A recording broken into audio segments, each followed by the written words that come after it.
இந்த விதமாக சொல்லி ஒருவர் என்று கேட்டார். ஐயா மனத்துக்குள்ள இருக்க பாலகனை காப்பாற்றணும் சொன்ன அப்பா என்று மறு கொடுத்தால் ஆதிசக்தி உமையவன் காப்பாற்ற அப்பா மறு கொடுத்தார். நாம இருவேறும் இடவரும் அனுபவமாக நிற்போம் என்று சொல்ல ஆதிசக்தி பார்வதியும் பகவான் சிவபெருமா அந்த வனத்துக்குள்ளாக அந்த மரத்தோட அடியது வலதுபுறம் தானும் ஒப்பு முடியும் வேளையில் ஒப்பு முடியும் பலகன் என்னை அது சொல்லுவான்.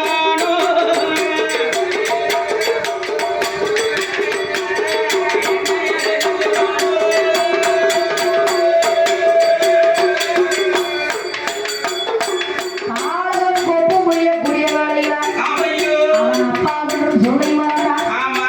அம்மா என்று சொல்லி மறந்தான். ஐயா அப்பான்னு சொன்னா ஆண்டவர் பகவான் காப்பாத்திருப்பார். அம்மான்னு சொன்னா ஆதிசக்தி பார்வதி காப்பாத்தி. அம்மான்னு சொல்லலாம் அப்பான்னு சொல்லலாம். பாலகன் செத்தார் என்று சொன்னான் செத்து முடியும். மாண்டும் மடிதான் மரலோகம் சென்றான்.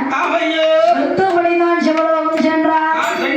இவனான பகவான் பார்வதி அந்த பாலகனை நாம இருவரும் காப்பாற்ற முடியும். அதனால பாலகனுக்கு இழிவு முடிஞ்சிட்டு வா நாம இருவரும் அடுத்த வனத்துக்கு போவோம்.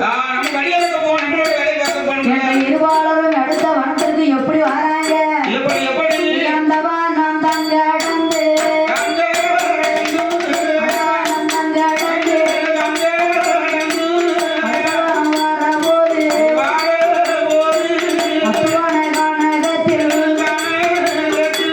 அழகர சிவனை என்று சிவனே அந்த மகளேவா என்று சொல்லி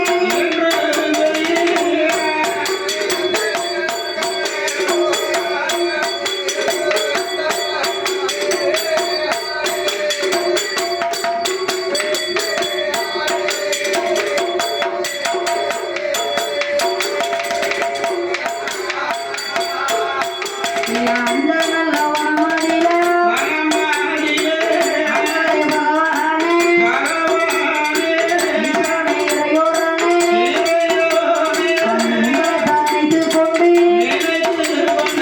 நாமம் மீறிட்டாய். அழகே பார்வதியோ